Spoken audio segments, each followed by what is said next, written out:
ಜನೌಷಧಿ ಕೇಂದ್ರ ಬಂದ್ ಮಾಡುತ್ತಿರುವ ಕಾಂಗ್ರೆಸ್ ಸರ್ಕಾರಕ್ಕೆ, ಗುಂಡಾಗಿರಿ ಮಾಡುತ್ತಿರುವ ಕಾಂಗ್ರೆಸ್ ಸರ್ಕಾರಕ್ಕೆ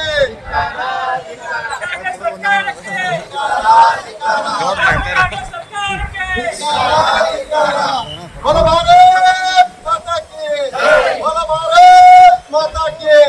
ಎಲ್ಲಿಯವರೆಗೆ ಹೋರಾಟ? ಇಲ್ಲಿಯ ಕಡು ಬಡವರಿಗೆ, ಜನಸಾಮಾನ್ಯರಿಗೆ, ಸಾಮಾನ್ಯ ರೋಗಿಗಳಿಗೆ ಕೈಗೆಟುಕುವ ದರದಲ್ಲಿ ಔಷಧಗಳು ಸಿಗಬೇಕು ಅಂತಕ್ಕಂಥ ಚಿಂತನೆಯಿಂದ ದೇಶಾದ್ಯಂತ ಜನೌಷಧಿ ಕೇಂದ್ರಗಳನ್ನು ನಿರ್ಮಾಣ ಮಾಡಿರ್ತಕ್ಕಂಥದ್ದು ಜಗತ್ತಿನಲ್ಲೇ ಇತಿಹಾಸ ಅಂತೇಳಿ ತಪ್ಪಾಗಲಿಕ್ಕಿಲ್ಲ. ಆದರೆ ಆ ಬಡವರನ್ನು ಉದ್ಧಾರ ಮಾಡ್ತೀವಿ ಅಂತ ಹೇಳಿ 60-70 ವರ್ಷ ದೇಶವನ್ನು ಆಡಿರ್ತಕ್ಕಂಥ ಕಾಂಗ್ರೆಸ್ ಸರ್ಕಾರ ಬಡವರಿಗೆ ಭಾರತೀಯ ಜನತಾ ಪಾರ್ಟಿ NDA ಸರ್ಕಾರ ಕೊಟ್ಟಿರ್ತಕ್ಕಂಥ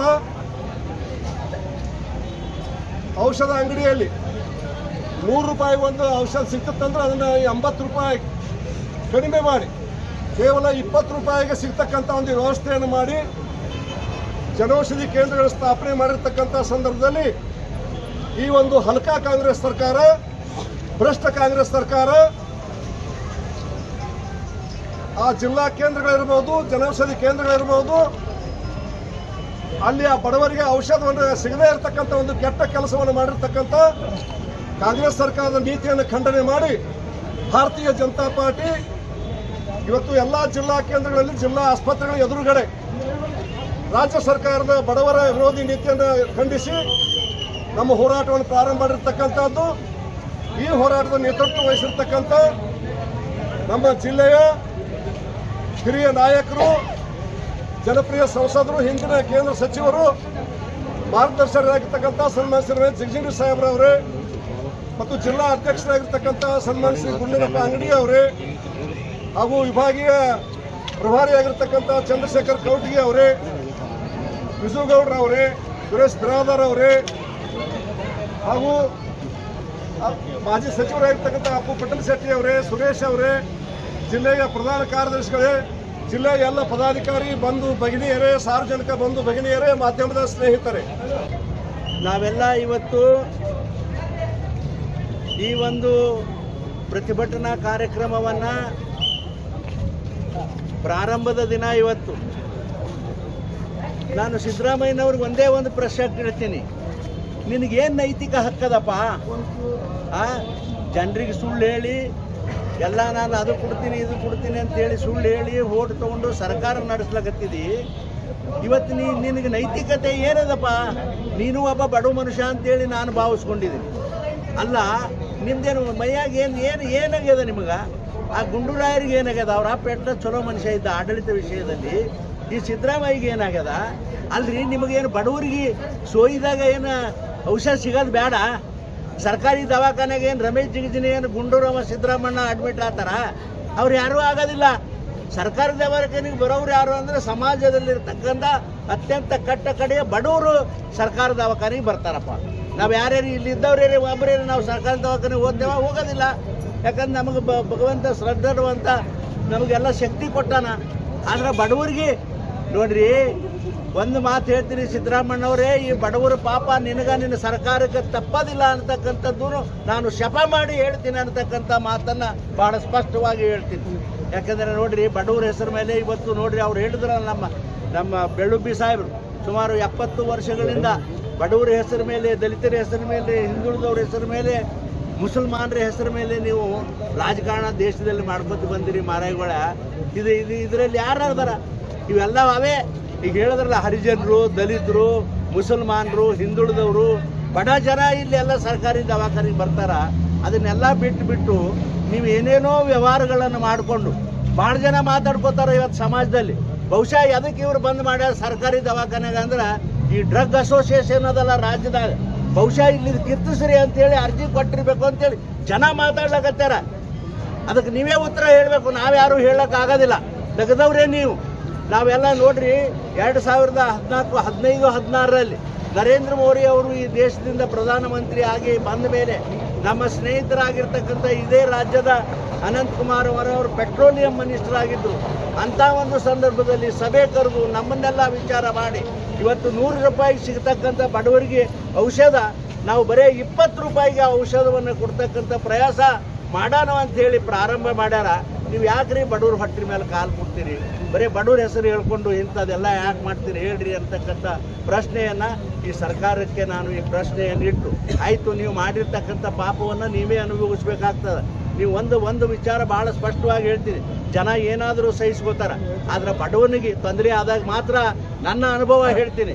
ದೇಶದಲ್ಲಿ, ರಾಜ್ಯದಲ್ಲಿ, ನಮ್ಮ ಕ್ಷೇತ್ರಗಳಲ್ಲಿ ಬಡವರಿಗೆ ಅನ್ಯಾಯ ಆದರೆ ಬಡವರು ಮಾತ್ರ ಸಹಿಸಿಕೊಳ್ಳೋದಿಲ್ಲ ಅನ್ನತಕ್ಕಂಥ ಮಾತವನ್ನು ಭಾಳ ಸ್ಪಷ್ಟವಾಗಿ ಈ ಸಂದರ್ಭದಲ್ಲಿ ಹೇಳಿ ಇವತ್ತು ನಾನು ಈ ಭಾಗದ ಒಬ್ಬ ಲೋಕಸಭಾ ಸದಸ್ಯನಾಗಿ ನಿನಗೆ ವಿನಂತಿ ಮಾಡ್ಕೋತೀನಿ, ಸರ್ಕಾರಕ್ಕೆ ವಿನಂತಿ ಮಾಡ್ಕೋತೀನಿ, ಬಡವರಿಗೆ ಸಿಗ್ತಕ್ಕಂಥ ಈ ಒಂದೇನು ಜನೌಷಧಿಯ ಕೇಂದ್ರಗಳನ್ನು ನಿಮ್ಮ ಸರ್ಕಾರಿ ದವಾಖಾನೆಗಳಲ್ಲಿ ತೆಗೆದು ಹಾಕ್ಸಿರಲ್ಲ, ಕೈ ಮುಗಿತೀನಿ, ಆ ಕೆಲಸ ಆಗಬಾರ್ದು ಅಂತಕ್ಕಂಥ ಮಾತು ಸರ್ಕಾರದ ಮೇಲೆ ಬಹಳ ಒತ್ತಾಯದಿಂದ ಹೇಳಿ ನೀವು ಮಾಡಿರ್ತಕ್ಕಂಥ ಕಾರ್ಯವನ್ನು ಇದನ್ನು ನಾನು ಸಂಪೂರ್ಣವಾಗಿ ಖಂಡಿಸ್ತೀನಿ ಅಂತಕ್ಕಂಥ ಮಾತನ್ನು ಹೇಳಿ ನಿಮ್ಮೆಲ್ಲರಿಗೂ ಒಂದಿಸಿ ನಾನು 2 ಮಾತು ಮುಗಿಸ್ತೀನಿ. ಶ್ರೀ ನರೇಂದ್ರ ಮೋದಿಜಿಯವರು ಬಡವರಿಗಾಗಿ, ಮಧ್ಯಮ ವರ್ಗದವರಿಗಾಗಿ ಇವತ್ತೇನು ಜನ ಔಷಧಿ ಕೇಂದ್ರಗಳನ್ನು ಪ್ರಾರಂಭ ಮಾಡಿದ್ರು.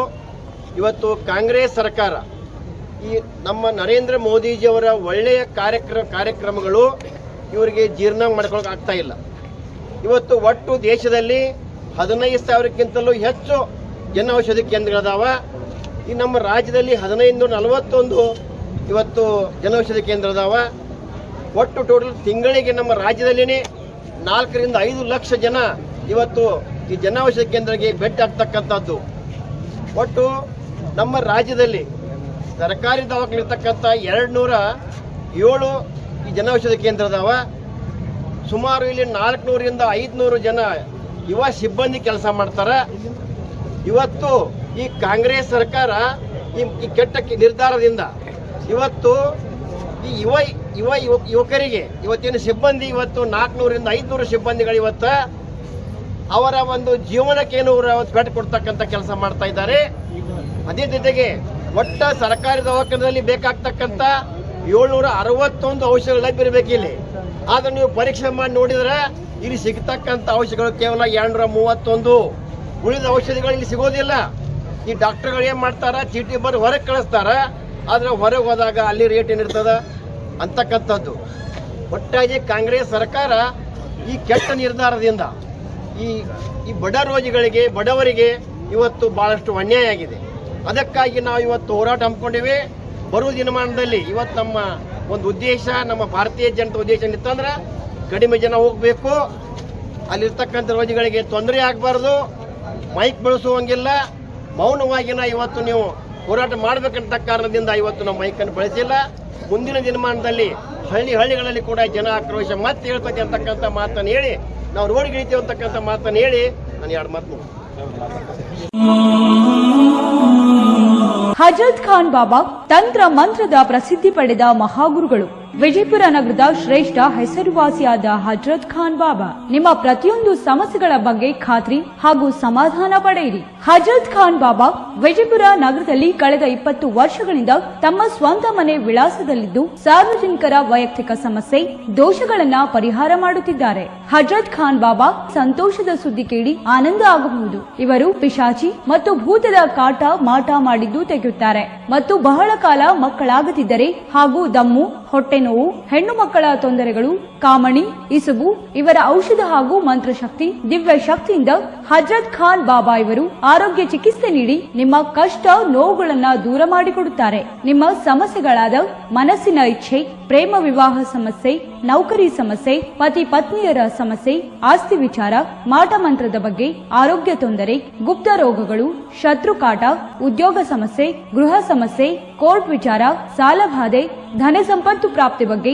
ಸಂತಾನ ಪ್ರಾಪ್ತಿ ಬಗ್ಗೆ, ರೋಗಿಗೆ ಔಷಧ ನಾಟುವ ಬಗ್ಗೆ, ವಿವಾಹ ಸಮಸ್ಯೆ, ವಿದ್ಯೆ ಸೇರಿದಂತೆ ಈ ಎಲ್ಲಾ ಪ್ರತಿಯೊಂದು A to Z ಸಮಸ್ಯೆಗಳ ಬಗ್ಗೆ ಖಾತ್ರಿ ಹಾಗೂ ಸಮಾಧಾನ ಪಡೆಯಿರಿ. ಹಜರತ್ ಖಾನ್ ಬಾಬಾ ಕಳೆದ 2 ದಶಕಗಳಿಂದ ತಮ್ಮ ಸ್ವಂತ ಮನೆ ವಿಳಾಸದಲ್ಲಿದ್ದು ಸಾರ್ವಜನಿಕರ ವೈಯಕ್ತಿಕ ಸಮಸ್ಯೆ, ದೋಷಗಳನ್ನ ಪರಿಹಾರ ಮಾಡುತ್ತಿದ್ದಾರೆ. ನಿಮ್ಮ ಸಮಸ್ಯೆಗಳ ಪರಿಹಾರಕ್ಕೆ ಕರೆ ಮಾಡಿ ಪರಿಹಾರ ಪಡೆದುಕೊಳ್ಳಬಹುದು. Mobile number 9972183841.